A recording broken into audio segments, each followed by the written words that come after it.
They say when your heart breaks, it doesn't shatter all at once. It cracks, slowly, quietly, like a windshield after the first stone hits it. You don't even notice the damage until you're looking straight through the fractures, wondering when everything became so distorted. For me, that stone wasn't words. It wasn't even an argument. It was spray paint. Red. Thick. Angry. Splashed across the hood of my car in letters so big the whole neighborhood could see. You know, I've replayed that moment so many times in my head. The early morning sunlight glinting off the wet paint. My reflection caught between the words liar's wife. My throat tightening.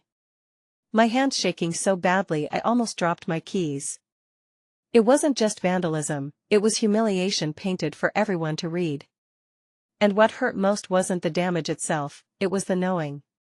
Because deep down, I already knew who did it. I didn't need evidence at first. Not really. You just feel when someone hates you enough to do something that cruel. I could still smell the cheap perfume lingering around my husband's shirts, the late-night whispers he claimed were just work calls, the way his phone suddenly needed a password after 7 years of marriage. It's funny how the universe gives you hints before it throws you into the fire. That morning, standing there in front of my ruined car, I felt something inside me shift. Not just anger. Something sharper.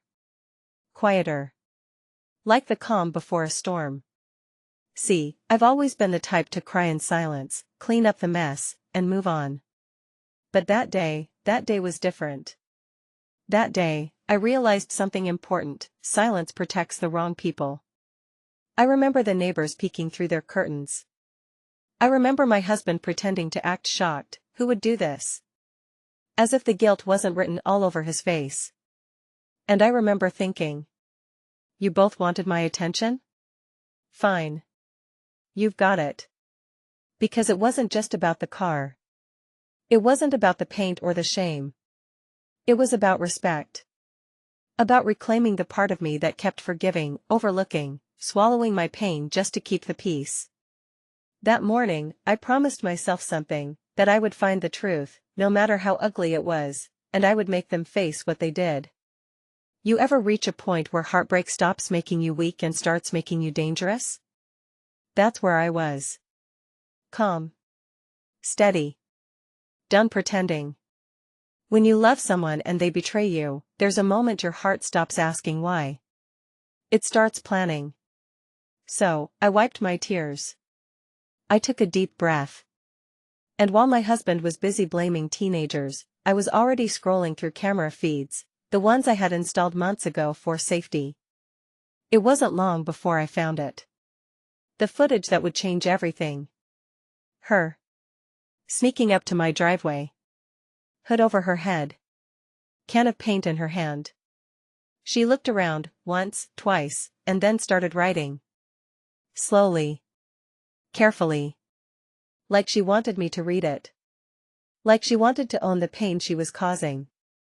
And I'll tell you something, watching that, I didn't cry. I didn't scream. I just smiled. Because she thought she was getting away with it. She thought she was the villain in my story. But she had no idea I was about to become the author. It wasn't just about a car anymore. It was about exposing two people who thought they could humiliate me and walk away untouched. I caught everything on camera, and that footage? It changed everything. So if you're listening to this right now, and you've ever been betrayed, ever been made to feel small or invisible, just know, silence might feel safe, but the truth is louder. And trust me, once you decide to stop suffering quietly, the people who hurt you will finally realize how dangerous your peace can be. Stay with me, because what happened next, when the police got involved, when the masks came off, it's something you won't believe. Subscribe to Stories by TE, because what you're about to hear proves one thing: the truth hurts more than betrayal. I've always been the kind of woman who holds everything together. You know that type, the one who remembers birthdays, keeps the house warm, pays half the bills, and still asks her husband how his day was even when he doesn't ask about hers. Yeah, that's me. Or at least, that's who I used to be. I'm in my mid-30s now, But some days I feel older, not in my body, but in my spirit. When you spend years loving someone who keeps pulling away from you, it wears you down in places you can't explain. You stop recognizing yourself in the mirror. You start sounding more like a caretaker than a partner. And that was the quiet reality of my marriage long before the red paint showed up on my car. My husband, or the man I thought I knew, had a smile that could win anyone over. Charming, effortless, the kind of smile that made people believe he was incapable of cruelty. But behind closed doors, it was silence. Long, empty silences that filled every room in our home. Dinner used to be our time. We'd laugh, share stories about work, plan little weekend trips. But lately, dinner became a performance. He'd sit there scrolling through his phone, laughing at something I couldn't see. I'd ask, "What's funny?" And he'd say, "Nothing, just work stuff." And somehow, work stuff always had perfectly painted nails and posted gym selfies at 10 p.m. At first, I told myself it was normal, that every marriage hits a dull patch. But deep down, I knew something was wrong. He started coming home later and later. His shirt smelled different, a sweeter perfume that didn't belong to me. And his phone? It went from lying face up on the nightstand to being tucked under his pillow. Locked. Silent. Off limits. You know what hurts most about that kind of distance? It's not the lies, it's the pretending. Pretending not to notice. Pretending you still believe. Pretending you're okay. Some nights, I'd lie awake beside him, staring at the ceiling, wondering when the shift happened. When did we become me? He used to hold me like I was his safe place. Now he barely noticed when I was crying beside him. Still, I tried. God knows I tried. I made his favorite meals, packed his lunches, even ironed his shirts for those late meetings. But no matter what I did, I could feel the distance growing. Like he was slowly walking away, step by step, and I was too tired to chase him. Our house was beautiful, at least on the outside, a quiet suburban home with trimmed hedges and a white porch swing that hadn't been used in months. Inside though, it felt hollow. There were rooms filled with laughter once, now just echoes. Photos on the wall smiling back at me like strangers. And every time he walked out that front door saying, "Don't wait up," I told myself it was fine. I told myself marriages survive worse. But you can only lie to yourself for so long. Then came her. I didn't know her name at first. But I noticed the change when she appeared. Suddenly, he started dressing better. He'd hum while getting ready. He'd check his reflection twice before leaving. And when I asked where he was going, he'd say, "You wouldn't understand." That's the moment my gut told me, someone else was getting the version of him I used to have. I later found out she was younger, early 20s, from his office. Pretty in that effortless, social media perfect way. Confident. Bold. The type that lives for attention. And apparently, my husband was giving her plenty. She didn't just want him, she wanted my life. You could feel it in the way she looked at me when I stopped by his office one afternoon. That smug little smile, like she'd already won something that was never hers to take. At first, I pitied her. Then, I realized she wasn't some innocent girl who got caught up in a mistake. She knew exactly what she was doing. She was methodical. Calculated. Dangerous. See, when a woman wants your man and can't have him freely, she'll find other ways to make you feel small, to make you break. And she did. Slowly, with small, petty jabs that built up over time. Anonymous comments under my social media posts. A lipstick stain on his shirt that wasn't there when he left. A smirk when she saw me at a company dinner. And through it all, my husband just watched. He'd defend her. "She's just friendly," he'd say. "You're overreacting." Until I started to believe maybe I was. But here's the thing, intuition never lies. It whispers before it screams. And mine whispered one night while I was paying bills online. A random pop-up ad appeared for home security systems. Most people would ignore it. But something in me, paused. I ordered a dash camera that night. Told my husband it was just for insurance reasons. He nodded, uninterested. But deep down, it wasn't about insurance. It was about sanity. I needed proof. I needed to know if my mind was betraying me, or if he was. And thank God I did. Because that little camera, that silent witness sitting on my driveway, would soon capture everything. The lies. The rage. The betrayal painted in red. That camera became my truth teller. And when the time came, it didn't just show me what I feared, it showed me how far they were willing to go to destroy me. That's when everything began to unravel. For a while after installing that camera, things went quiet. Almost too quiet. You know when life gets eerily calm, and you start wondering if maybe you were wrong? That was me. I told myself, maybe I overreacted. Maybe he really is just busy. But peace built on denial never lasts. It started with little things. Tiny scratches on the side mirror of my car. I brushed it off. Maybe I parked too close to a wall. Then the windshield wipers snapped clean off one morning before work. Annoying, sure, but I told myself it could have been kids in the neighborhood. I didn't want to believe it was something darker. Then came the messages. The first one showed up late at night. A simple text from an unknown number. You don't deserve him. I remember staring at my phone for a long time, just frozen. It's strange how a few words from a stranger can make your heart drop straight to your stomach. I deleted it immediately. Told myself it was spam. But then another came a few days later. He's happier without you. That's when I knew it wasn't random. Each message felt like someone whispering through the walls of my marriage, reminding me of how fragile everything had become. And no matter how much I tried to keep calm, my hands trembled every time my phone buzzed. When I told my husband about it, he laughed. Actually laughed. You're being paranoid, he said.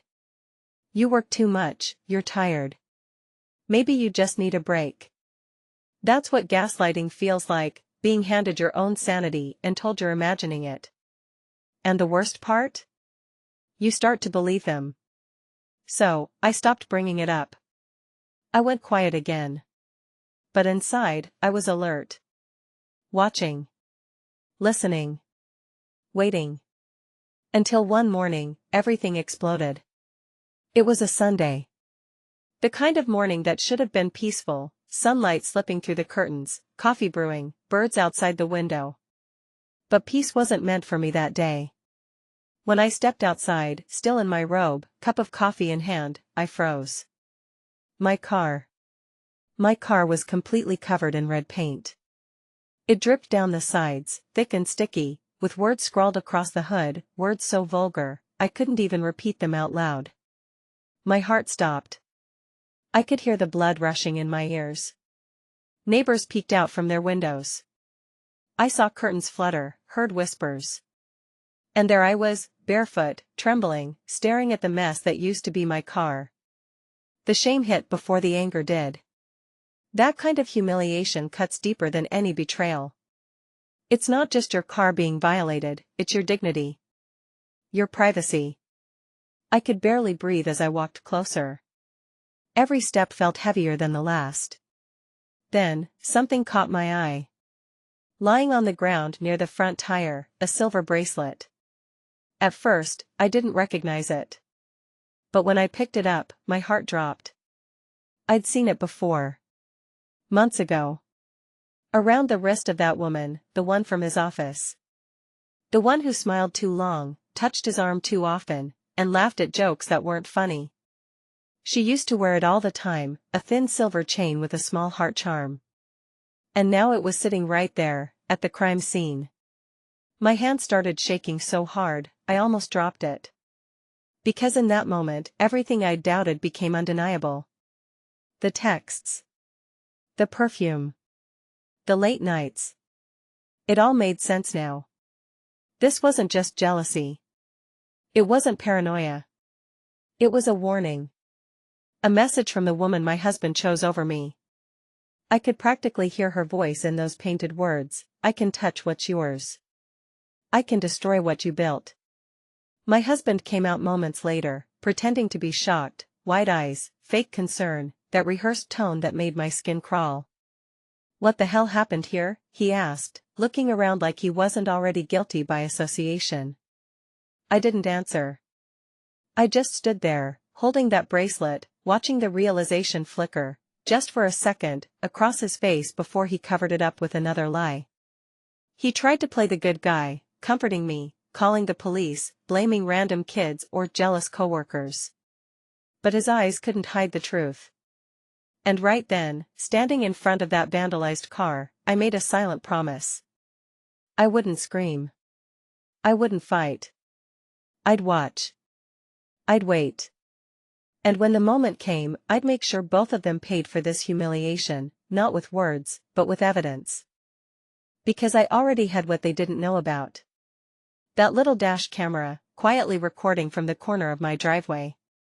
And something inside me, that quiet, broken, patient part, whispered, "This is it. This is where everything changes." After I stood there holding that bracelet, something inside me unraveled and reassembled at the same time. It was like watching a slow-motion scene where your life splits into before and after. Before was the woman who made excuses, who smoothed things over and tucked her feelings away so the house would stay quiet. After was someone who couldn't pretend anymore. I remember thinking, in a split second, that I didn't know who I hated more, him for letting it happen, or myself for letting it go this far. That thought hit harder than the sight of the paint. For years I had given and given until it felt like a habit, until my own needs were background noise in my life. And there he was, choosing to ignore that noise, choosing someone else instead. My mind turned into a loop. I replayed every late night, every sudden meeting, every sigh that sounded like a lie. I saw the small things I'd let slide, the lipstick on a collar I chose to call a stain, the missed anniversary I blamed on him being busy, the way he stopped touching my hand in bed. Each memory was a grain of sand that had built this avalanche. But with each memory came a question: had I been too soft? Too trusting? Or was I simply blind because I didn't want to see the truth? Those questions sat heavy on my chest. I found myself whispering things that felt like confessions. Maybe it's just jealousy. Maybe I'm overreacting. Maybe I'm making mountains out of molehills. The voice of doubt, the one that always tries to keep peace at any cost, was loud and persuasive. And yet, the paint on my car didn't allow for gentle answers.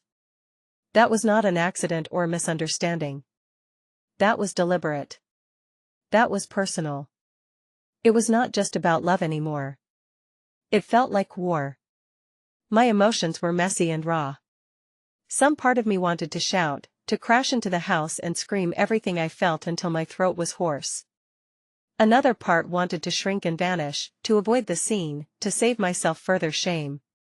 But the strangest thing was a third part, a quiet, cold part, that started thinking in practical terms. Not about revenge in the melodramatic, movie-style sense, but about being strategic.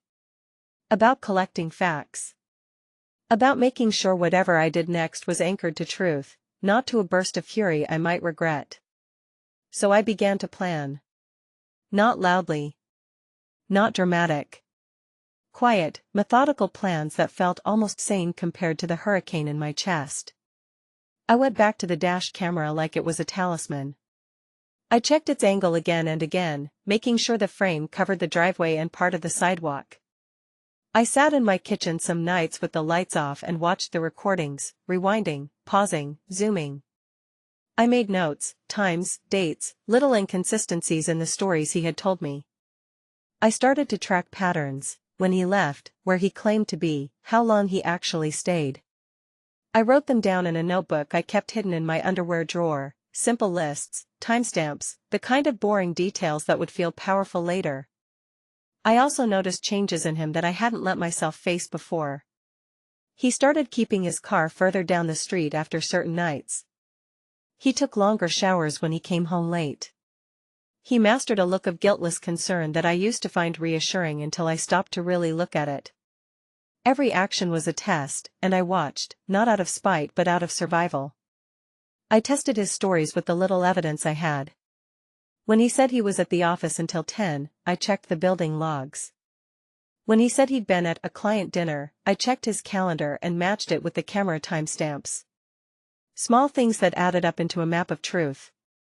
Anger, grief, and confusion braided together into a strange clarity. I didn't want to be a woman who broke things in a blind rage. I wanted to be a woman who stood on the facts, who could show the truth without begging anyone to believe her. That felt like power I had the right to hold. But here's the twist, even as I planned, there was fear. Fear that the evidence wouldn't be enough. Fear that exposing them would make everything worse. Fear that I was about to light a fuse in our small, supposedly safe life and there was no knowing where the blast would end. So I kept watching. Kept writing notes. Kept checking camera angles while pretending everything was normal. I smiled at breakfast. I asked about his day. I made sure the house looked like a home, not like a crime scene waiting to be revealed. It was exhausting, living two lives at once, but there was something severe and steady in it. A resolve I'd never allowed myself before. I couldn't tell anyone. Not my mother, not my friends. Some truths you have to hold like hot coals until you're ready to throw them. I was holding them. And when I looked in the mirror those nights, I saw someone new. Not a victim. Not yet. But no longer a fool. And even in that small, hard clarity, a question lingered like a shadow. Once I stepped out of the silence and showed them the proof, what would happen next? Would I feel relief? Would I feel vindicated? Or would I unleash something I couldn't control? I didn't know the answer. But I knew I couldn't go back to pretending. The war had been declared the moment that paint dried on my hood. All that remained was how I would fight, and what I would become in the process. After that night, something in me shifted completely. I stopped crying. I stopped begging. I stopped waiting for explanations that were never going to come. Instead, I started preparing. I told myself that if I was going to be played, I'd at least be a smart player. Not the weeping woman at the end of the story, the one people whisper about, but the quiet one who saw it coming and documented every single move. So, the next morning, I ordered 2 small wireless cameras. One went above the garage light, tucked just behind the edge of a hanging flower pot. The other, smaller, I placed behind a vent facing the driveway. Both connected straight to my phone. No one would know, not even him. By the time he got home that night, I was in full normal wife mode. I cooked his favorite, spaghetti with extra garlic, the way he liked it, and I even poured him a glass of red wine. I smiled when he kissed my cheek, even though it felt like touching fire. "How was work?" I asked, stirring the sauce like nothing was burning inside me. He hesitated just a second too long before answering. "Busy, same as always." I nodded, pretending I believed him. Pretending I didn't already have the timestamp from the dashcam showing his car parked nowhere near his office at the time he claimed. Pretending I didn't recognize the perfume that wasn't mine clinging to his shirt. Every smile I gave him after that had strategy behind it. I was collecting data, every gesture, every excuse, every late-night text that made him tilt his phone just out of my sight. But with each passing day, I noticed him changing too. He grew restless. Edgy. Snapping at small things, forgetting the lies he told the day before. He started leaving earlier, staying out later, coming home smelling of unfamiliar shampoo. It was like watching guilt grow legs and pace the house. Then came the messages. At first, they were subtle. A comment on a photo, "He doesn't deserve you." Then another, "You should look closer." I ignored them. I blocked. But they kept coming, from new accounts, new names, same tone. The messages grew sharper, more taunting. "Nice dress." He bought her one just like it. Then one morning, as I walked to my car, my heart stopped cold. A note was tucked under my wiper blade. Just 6 words written in neat handwriting. "Nice car." Shame if something happened to it again. I remember the way my hands trembled when I picked it up. The neighbors were out walking their dogs, birds chirped. It was a normal suburban morning, except for the storm that started raging in my chest. That was no random act. That was personal. That was her. The message felt like a warning and an invitation all at once. That night, I couldn't sleep. I lay in bed staring at the ceiling, listening to his slow breathing beside me. My mind ran wild with images, her smirk, his lies, my reflection in that red paint. By the third night, I was running on caffeine and nerves. I sat on the couch with my phone connected to the live feed from the security camera, watching. Waiting. At 1:43 a.m., motion detection kicked in. I froze. The feed flickered to life, and there she was. A figure in a dark hoodie, moving low and fast near my car. The porch light caught the shimmer of something metallic, maybe a key, maybe a knife, in her hand. My pulse pounded in my ears. She looked around, cautious but bold, and then she leaned in close to the driver's side door. I zoomed in. The sound of my own breathing filled the silence. She raised her hand and began carving something into the paint. The movement was sharp, deliberate. And that's when I saw it, the letters. Her initials. She wasn't even hiding it. She wanted me to know. I stayed completely silent, hand over my mouth, recording every second. She didn't even look up once. Then, before she left, she stepped back, admired her work, and, I swear, smirked. When she turned toward the streetlight, her hood slipped just enough for the camera to catch her face. Clear. Sharp. Unmistakable. The same woman I'd seen tagged in his office party photos. The same bracelet. The same smile that once looked harmless on social media and now looked like pure malice in the dark. I didn't move until she was gone. My hands were shaking so badly that I nearly dropped the phone. I replayed the clip over and over again, part of me hoping I was wrong, part of me feeling vindicated that I wasn't. When I finally looked at the footage in daylight, the reality sank in deeper than ever before. This wasn't just cheating anymore. This was cruelty. It was a deliberate attempt to humiliate me, to drive me mad, to push me into a corner so I'd lose control and become the crazy wife they could both point at and laugh about. That realization burned hotter than any heartbreak. So I didn't cry. Not that day. Instead, I saved the footage in 3 separate places. I labeled it Driveway 1:43 a.m. I uploaded a copy to a hidden folder. I even emailed it to myself under a random subject line so I could access it anywhere. Because I knew what came next would require proof, not emotion. And proof was exactly what I had. I watched him leave for work that morning, humming to himself, coffee in hand, while I stood behind the curtain with my phone in my palm and the footage loaded, ready to play. The war wasn't coming anymore. It had already started. And this time I was done playing defense. I stayed silent as she carved her name into my door, her own initials. I caught every second of it on camera, her face, her smirk, her pride. And that moment? That was the beginning of the end, not for me, but for both of them. That morning, the air felt different. Heavy. Still. Like the universe was holding its breath before everything finally came crashing down. He came downstairs, yawning, coffee mug in hand, the same mug that said "Best husband ever" that I'd bought years ago, back when I still believed it. I watched him from across the kitchen. The sunlight hit his face, highlighting the same features I'd once traced with love. But now, all I saw were lies. I'd spent the entire night replaying that footage, his mistress vandalizing my car with his secret written all over it. Every frame burned into my mind like a brand. When he looked up, I didn't even need to say it. He felt it. That shift. That calm before the storm. He frowned. "What's wrong?" I smiled, small and deliberate. "You tell me." He blinked. "What's that supposed to mean?" I leaned on the counter, eyes locked on him. Did you know someone came to our driveway last night? Someone who decided my car was their personal canvas? He froze mid-sip. What are you talking about? I pulled out my phone, unlocked it, and let the video play. There it was. The grainy footage.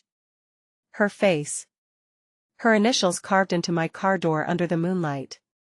He went pale instantly. His hand trembled around the mug.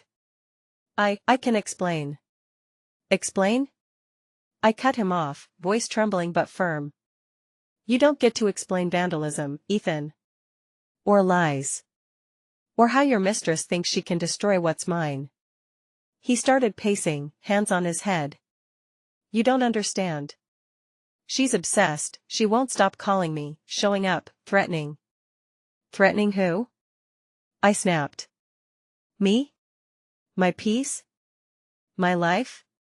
His words stumbled over themselves, a pathetic attempt to rewrite reality. She said if I didn't keep seeing her, she'd tell you everything. She's unstable. I tried to end it, but she wouldn't. I laughed. A sound I didn't even recognize coming out of me. So you did cheat. You just want credit for trying to break it off? He didn't answer. Just stared at the floor, silent. I took a deep breath, walked past him, and reached for my purse. Inside was a small USB drive. I held it up between us like a trophy.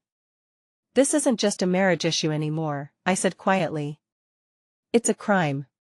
His head snapped up. What are you doing? What you should have done a long time ago, I replied. I'm taking this to the police. His face twisted, anger, fear, panic, all colliding at once. You can't, she'll drag me into it too. Please, don't do this. But I'd already made up my mind. This wasn't about revenge anymore. It wasn't even about him. It was about self-respect, the kind I'd forgotten I had. As I drove to the police station, my hands shook on the steering wheel. Not from fear, but from adrenaline. The kind that comes when you finally take your power back. I walked in, handed over the USB drive, and said the words I never thought I'd say. I didn't want revenge. I wanted justice. The officer plugged it in, watched the footage, and his expression hardened instantly. Within hours, things moved fast. Too fast for him to stop it. By late afternoon, police cars pulled into a sleek office complex across town, her workplace. Sirens cut through the air as officers led Lena out in handcuffs. The same woman who once strutted through Instagram captions about living free and fearless now had her face buried in shame. And him? He stood frozen at the glass doors, surrounded by his co-workers, his mouth slightly open as if the words had abandoned him. The man who thought he could hide behind charm now stood exposed, red-faced, humiliated, powerless. I didn't smile. I didn't celebrate. I just watched. Silent. Because in that moment, I realized, closure doesn't always look like peace. Sometimes, it looks like chaos that finally stops being yours to carry. But just as I started to breathe again, just as I thought it was over, the phone rang. Unknown number. I hesitated, then answered. A voice, low and shaking on the other end, whispered. You think this is over? You have no idea what you've started. I froze. My chest tightened. And right there, in that moment, I understood, the moment she was arrested, the real nightmare had just begun. When you imagine justice, you picture peace. Relief. That quiet moment when everything finally makes sense. But no one tells you that sometimes, even after you win, you don't feel safe. The days after her arrest were surreal. Word spread fast. Too fast. Someone had filmed her being taken away in handcuffs, and within hours, the video was everywhere. Her name. His name. Mine. All tangled together in comment threads and whispered gossip. By Monday, he'd been temporarily suspended from work, corporate speak for, "We're embarrassed to be associated with you." When he came home that evening, he looked like a man whose world had been stripped bare. I lost my job, he muttered. They said it's best if I take time off until the investigation's over. I didn't respond. Because how do you comfort someone who helped build their own downfall? He tried to talk, to apologize, to explain, but I couldn't even look at him. Every time I did, I saw her face. The red paint. The initials. The smirk. I thought once she was behind bars, it would all fade. But the truth? That's when the nightmare really began. The first message came 3 nights after her arrest. From a blocked number, "You ruined my life. I'll ruin yours." I stared at my phone, my throat tightening. Then came another, "You think the police can protect you? Watch your back." At first, I tried to ignore it. Told myself it was just her being dramatic, angry. But then, things started happening. A car idling across the street late at night, headlights dimmed. Footsteps outside my house around midnight, soft, deliberate. One morning, I found muddy footprints near my back door. Even the air inside my home started to feel different, thick, heavy, filled with unease. I'd walk through the hallway and swear I could feel eyes on me. The same house that once held warmth and laughter now echoed with silence and paranoia. I'd lock the doors twice. Check the windows 3 times. Still couldn't shake the feeling that something, or someone, was waiting. Ethan tried to brush it off. "She's just trying to scare you," he said. But his voice cracked when he said it, and I knew he was scared too. I wanted to believe that justice had fixed everything. But every notification, every shadow, every creak in the night reminded me that justice doesn't erase fear, it just changes its shape. Even when justice was served, I couldn't sleep. My house didn't feel safe. My heart didn't either. Sometimes I'd sit on the edge of the bed, staring at the space where he used to lie beside me, and think. All of this, the lies, the vandalism, the arrest, it started with love. And now love had turned into something I couldn't recognize anymore. The whispers outside stopped. The calls slowed down. But the silence that replaced them was somehow worse. Because deep down, I knew this wasn't over. People always think revenge feels like victory. Like fire cleansing everything dirty and broken. But when the flames die down, you realize what's left: ash. Silence. And a heavy kind of emptiness that no apology or punishment can fill. For weeks, I tried to convince myself I'd done the right thing. That turning in the footage, exposing them both, was justice. That I'd reclaimed my power. But late at night, when the house went quiet, my thoughts would whisper otherwise. I'd sit on the edge of my bed, staring at the faint scratches on my hand, reminders from the night I'd cleaned the red paint off my car, and I'd wonder. Was I really healing, or just building walls so high no one could ever hurt me again? The truth hit me slowly, like the way daylight sneaks through closed blinds. I realized that both of them, him and her, had something in common. They fed off chaos. Off control. Off making someone else feel small. And for a while, I'd let them. But the day she was arrested, I didn't just end their affair, I ended their power over me. I decided to stop waiting for apologies that would never come, and instead, start forgiving the one person who truly needed it, myself. That weekend, I took my car to the repair shop. The same one where I'd once burst into tears seeing my reflection in the vandalized hood. The mechanic asked if I wanted to repaint it the same color. I said, no. Something new. As the new paint went on, I stood there watching, layer after layer covering the damage, sealing every ugly memory beneath it. Every coat of paint felt like sealing a wound. A quiet declaration that I was done letting my pain define me. When I finally drove it home, the sun hit the fresh surface just right, and for the first time in months, I felt a strange sense of peace. Not joy. Not closure. But peace, the quiet kind that doesn't need an audience.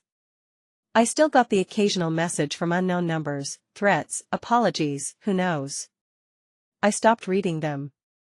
I'd already chosen to move forward, and that meant letting go of the need to look back. I deleted the footage.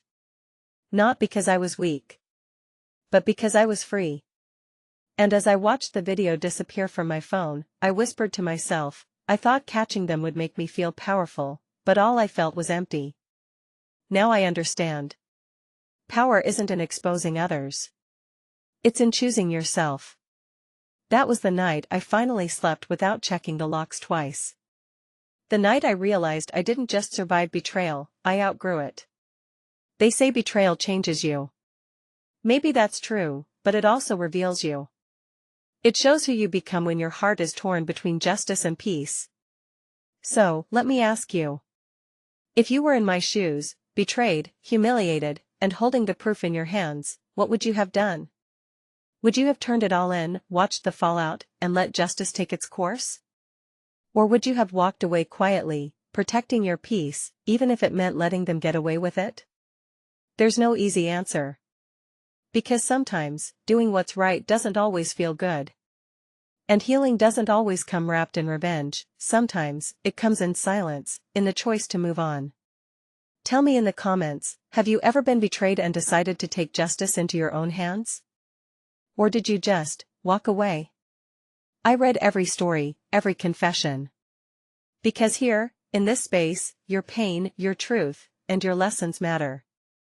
And if this story struck a chord with you, hit that like button, share your thoughts below, and subscribe to Stories by TE.